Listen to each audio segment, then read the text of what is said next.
La Place du souvenir africain est un espace de mémoire rattaché au ministère de la Culture et du Patrimoine historique du Sénégal. Elle représente un espace de commémoration des grandes figures symboliques qui ont fait l'ineffaçable mémoire des peuples de l'Afrique et de la diaspora. À cet effet, nous vous proposons e-souvenir, un concept qui a pour but de faire connaître et redécouvrir les grandes figures ayant marqué les consciences collectives.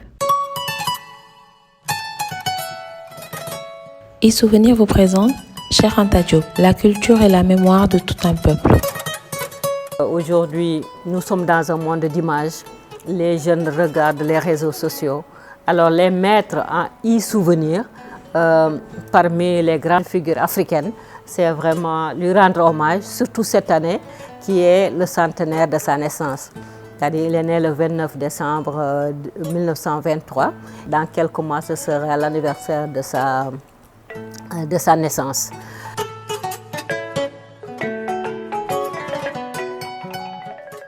Intellectuel et humaniste sénégalais né le 29 décembre 1923 à Tchaïtou, dans la région de Diourbel au Sénégal, Cheikh Anta Diop fut l'homme de l'intégrité morale et du refus de compromission. C'est donc dans un contexte singulièrement hostile et obscurantiste qu'il est conduit à remettre en cause, par une recherche scientifique méthodique, les fondements même de la culture occidentale relatifs à la genèse de l'humanité et de la civilisation. La renaissance de l'Afrique, qui implique la restauration de la conscience historique, lui apparaît comme une tâche incontournable à laquelle il consacrera toute sa vie.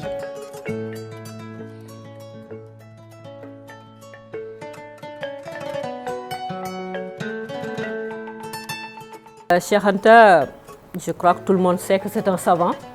Ça n'a pas été contesté.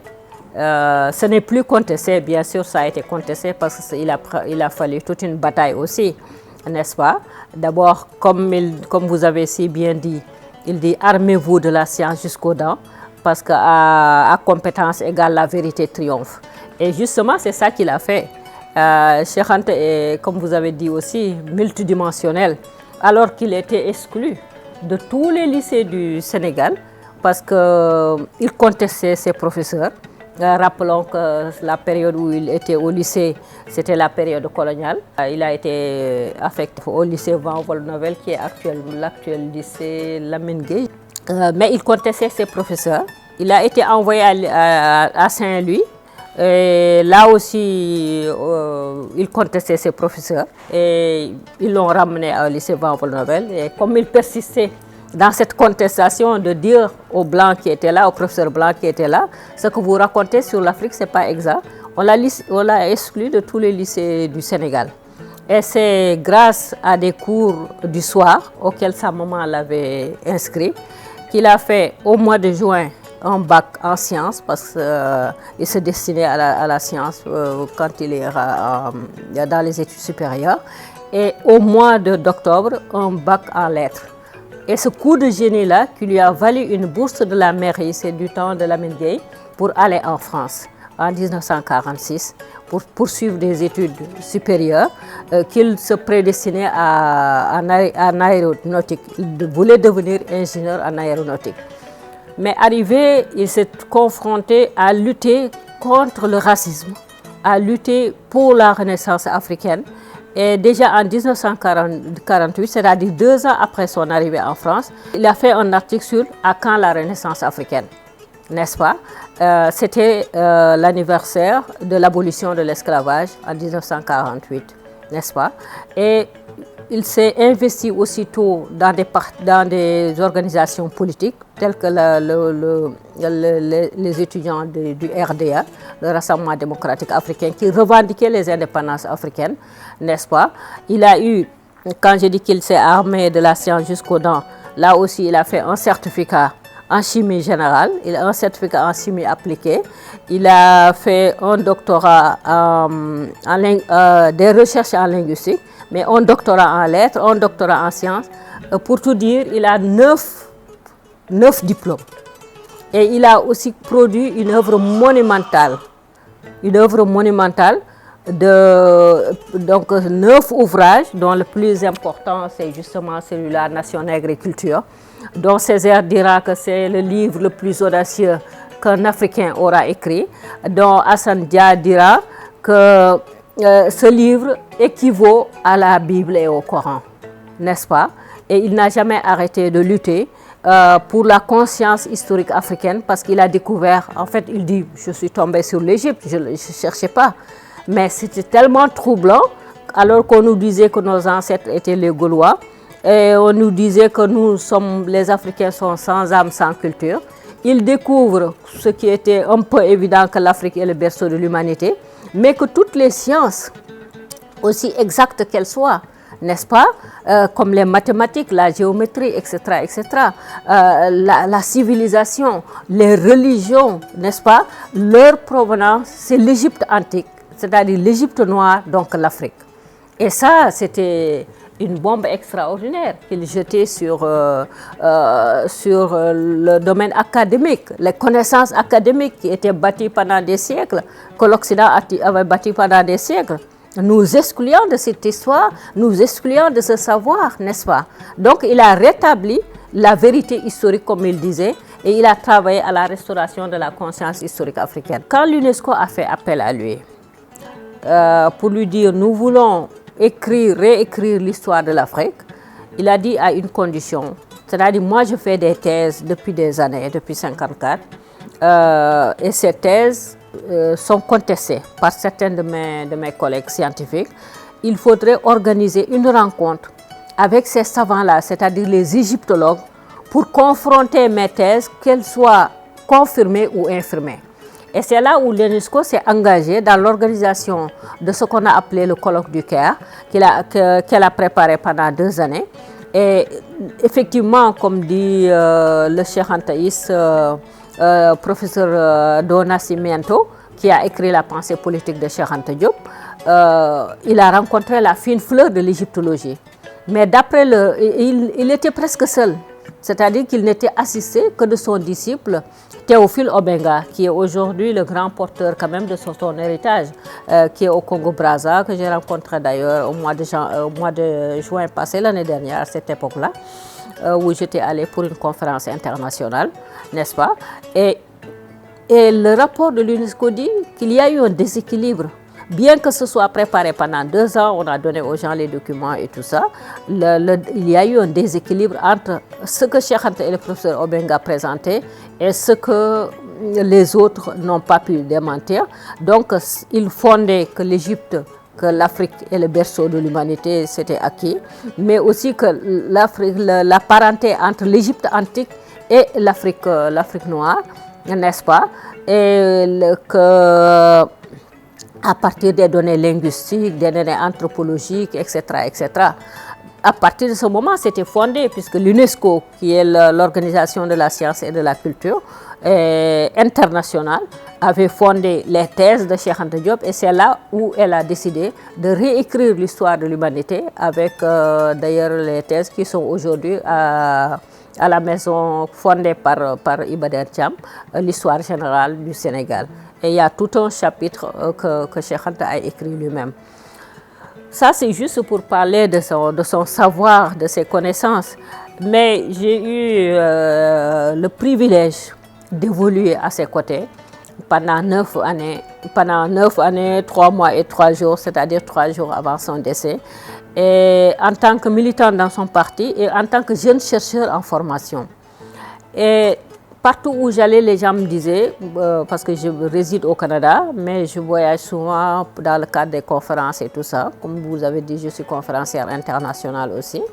Et j'ai écrit aussi des livres sur lui, sur le côté de la femme, qui s'appelle De la reine de Saba à Michelle Obama, africaine héroïne d'hier et d'aujourd'hui, à la lumière de l'œuvre de Cheikh Anta Diop, n'est-ce pas? Et les gens me disaient, Awa, toi tu connais Cheikh, tu as eu la chance d'évoluer à ses côtés. Dis-nous qui est l'humain qui se cache derrière ce grand savant. Les questions se répétaient pendant presque 10 ans, de 2010 jusqu'à 2020.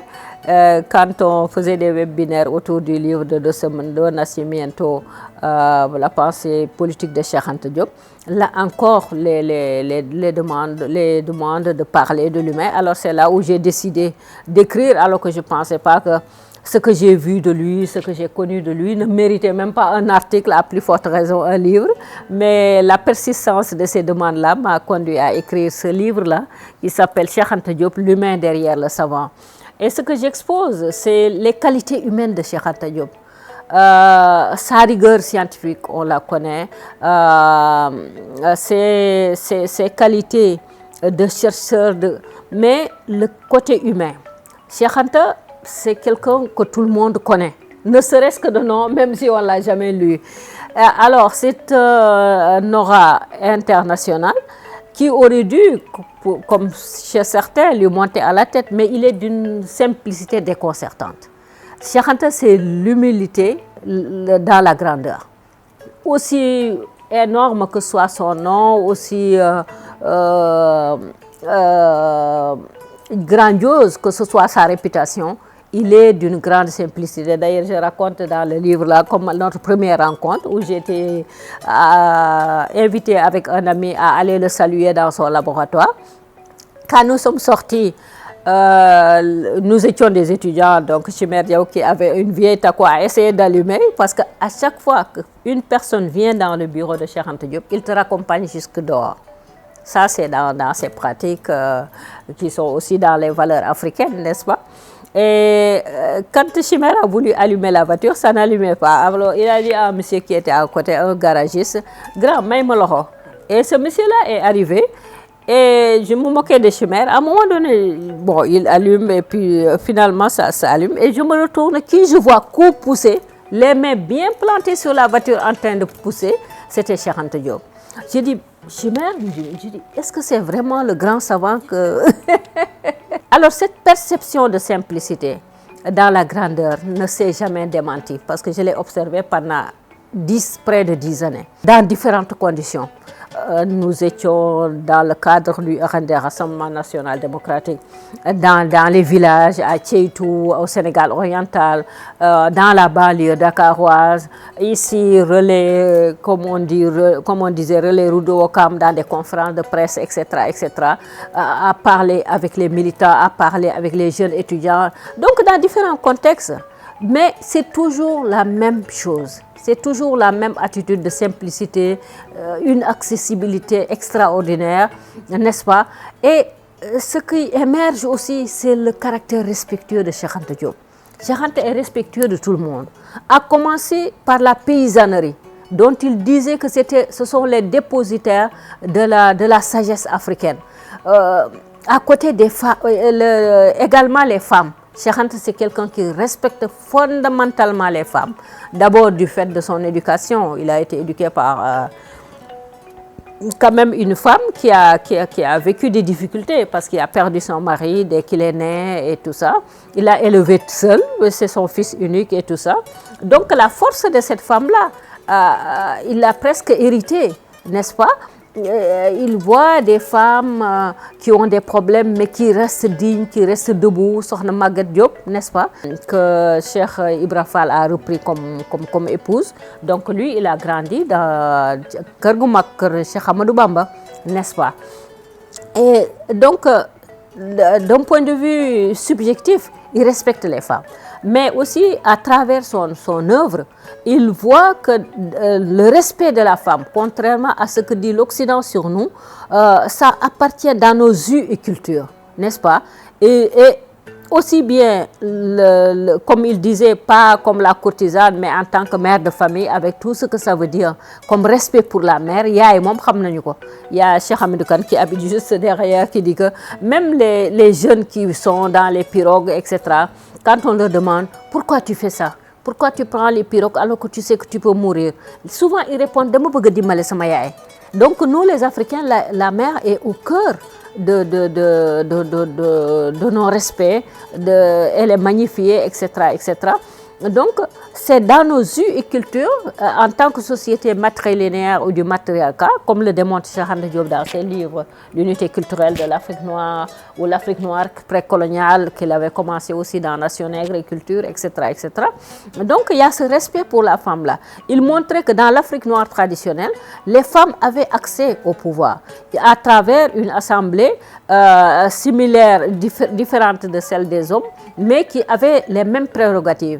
Et il dit quelque part, c'est à l'honneur de nos ancêtres d'avoir établi une telle démocratie.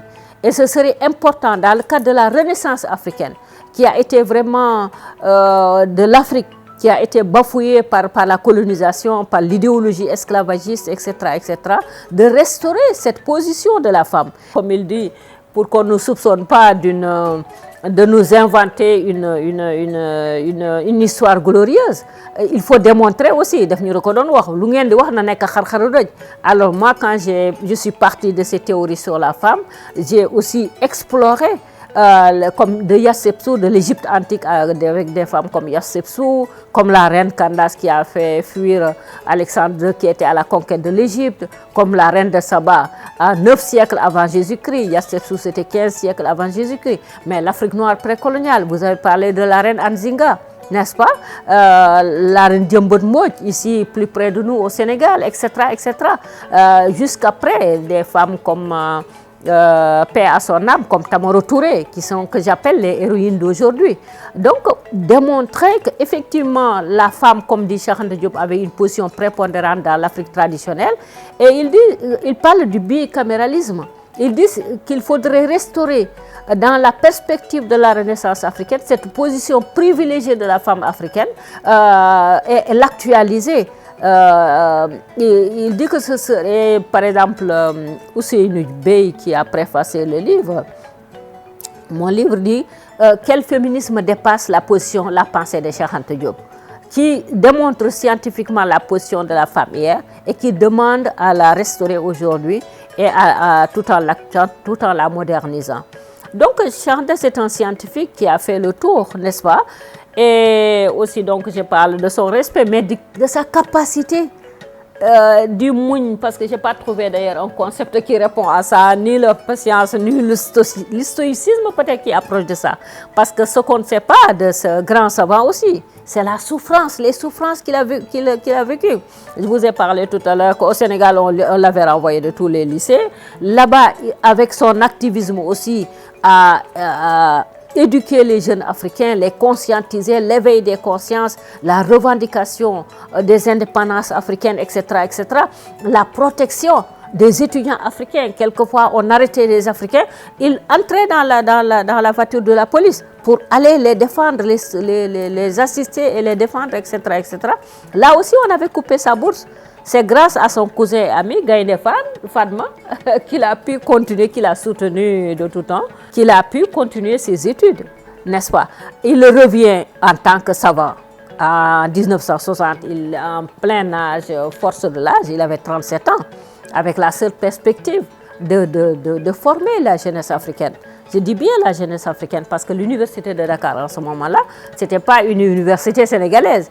Les pays qui nous entourent aujourd'hui n'avaient pas d'université. Tout le monde, les Ouest-Africains venaient apprendre ici et même les Nord-Africains. La plupart des étudiants, des pharmaciens ou des médecins marocains ou tunisiens ont été formés ici à la faculté de médecine, n'est-ce pas? Donc il y avait cette jeunesse africaine qui était là à l'université et ce qu'ils voulaient c'était éduquer ces jeunes-là, c'est-à-dire leur enseigner, les former dans les sciences, les techniques, des choses qui seules peuvent faire avancer l'Afrique, n'est-ce pas? Et c'était une obligation aussi pour chaque chercheur de l'IFAN de donner des cours. Mais on lui a dit non, vous n'allez pas venir enseigner. Ce qui était une injustice. Il était venu avec un doctorat d'État, on le payait avec un salaire d'assistant, n'est-ce pas? Il crée des partis politiques. Le premier, le bloc des masses québécois, des masses sénégalaises, le BMS, n'est-ce pas, n'a survécu que 2 ans et quelques. Il en crée un autre, le FNS, qui n'a vécu que 11 mois. Et un troisième, le RND, qui n'a pendant 5 ans et qui n'a jamais eu de récépissé. Son œuvre scientifique et sa production intellectuelle sont aussi instructifs que sa dimension humaine, en matière de valeurs humaines, de générosité, d'empathie vis-à-vis de l'autre, de respect de la paysannerie, des femmes, de tout un chacun. Il ne considère aucune personne plus petite. Non, chaque personne. Et il disait par exemple que dans la politique, il faut avoir l'éthique, c'est-à-dire avoir le respect même dans l'adversité. Il nous disait, nos adversaires ne sont pas nos ennemis, ce sont nos adversaires. Nous avons le droit le devoir de les respecter. Il ne faut pas aller à la calomnie, il ne faut pas les salir, etc. etc. Donc des valeurs extrêmement importantes dont on a besoin aujourd'hui. C'était ça son objectif, venir enseigner à l'université. Enseigner à l'université, c'est quoi? Au lendemain des indépendances, c'était de décoloniser mentalement la jeunesse africaine, n'est-ce pas? Mais aussi les masses populaires, parce qu'en tant que politicien aussi, il faisait l'éducation des masses populaires, de la paysannerie, des ouvriers, du peuple, etc. etc. Imaginez-vous si Cheikh Anta avait enseigné à l'université de Dakar en ce moment-là. Il allait changer les mentalités et ça allait être la révolution, n'est-ce pas? On dit non. Il n'est pas question que ce monsieur aille changer les mentalités, décomplexer les gens, etc., etc., n'est-ce pas? Et c'est inadmissible aujourd'hui que Cheikh Anta ne soit pas enseigné ici, alors qu'au Cameroun, ça se fait. Moi, j'ai été invitée aux États-Unis dans différentes universités, que ce soit à Temple University à Philadelphia, que ce soit à Atlanta. Il n'y a pas une université américaine qui se respecte, qui n'a pas de département d'études africaines. Et dans ces départements d'études africaines aux États-Unis, j'ai trouvé des jeunes. Quand ils sont nés, Cheikh Anta était vivant, ils devaient être très jeunes. 3 ans, peut-être 5 ans, c'était des jeunes qui avaient entre 25 ans et 30 ans, n'est-ce pas? Et chacun prend dans sa discipline, que ce soit la linguistique, que ce soit les sciences exactes et tout ça, part de la pensée de Cheikh Anta Diop pour approfondir sa théorie. Comment se fait-il que ça ne se fait pas en Afrique? Et plus particulièrement au Sénégal, on peut enseigner l'œuvre de Cheikh Anta Diop depuis la maternelle. C'est-à-dire qu'il a écrit l'Égypte par l'image. Déjà ça, à l'école maternelle, on peut l'enseigner aux Africains. Et ce qui est extraordinaire aussi, c'est que cette œuvre est enseignée au Brésil. Parce que quand Lula a pris le pouvoir avant, il a dit, nous sommes des Africains, ils se sont basés sur les œuvres de Cheikh Anta Diop pour conscientiser le peuple brésilien sur sa part d'héritage africain, n'est-ce pas? Et ça ne se fait pas ici, au Cameroun, ça se fait, etc., etc. Au Congo, Kinshasa, où il a donné une conférence où les étudiants l'ont porté au nu. Ils l'ont porté vraiment comme grand savant, n'est-ce pas? C'était en 72, la photo est dans le livre. Congo-Brazza, c'est la même chose, où réside son disciple, Théophile Obenga, n'est-ce pas? Il y a juste des initiatives de groupes culturels, etc., etc. Comme nous, par exemple, on avait créé le groupe d'études et de vulgarisation de l'œuvre de Cheikh Anta Diop au Canada avec le professeur Dr Oumar Dioum et le professeur Kalamba qui est du Congo-Brazza, n'est-ce pas? Et c'est là qu'on a vulgarisé les œuvres, les idées de Cheikh Anta. Maintenant, personne ne parle plus au Canada sans parler de Cheikh Anta Diop. On ne parle plus des Noirs sans parler de Cheikh Anta Diop, n'est-ce pas? Et de l'Égypte antique, etc., etc. Il y avait Jean-Marc Ella aussi qui a écrit Cheikh Anta Diop ou l'honneur de penser, n'est-ce pas? Donc c'est inadmissible que ce ne soit pas enseigné.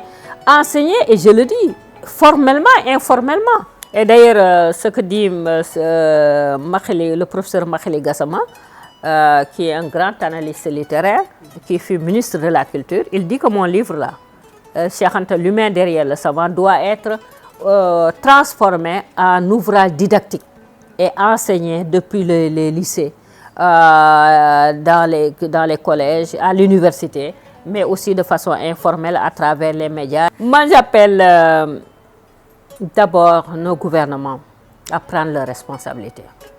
Parce que quand on est dans l'impasse et qu'on voit la solution tracée dans les fondements d'un État fédéral africain, c'est vrai qu'il y a des velléités d'unité africaine. Aujourd'hui même, hier, 4 chefs d'État africains sont rendus en Ukraine et doivent se rendre demain en Russie pour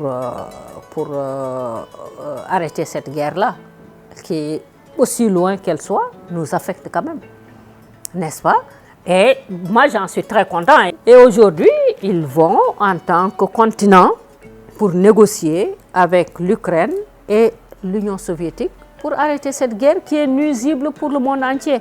Et qui, ça continue, ça peut aboutir à une 3e guerre mondiale, n'est-ce pas?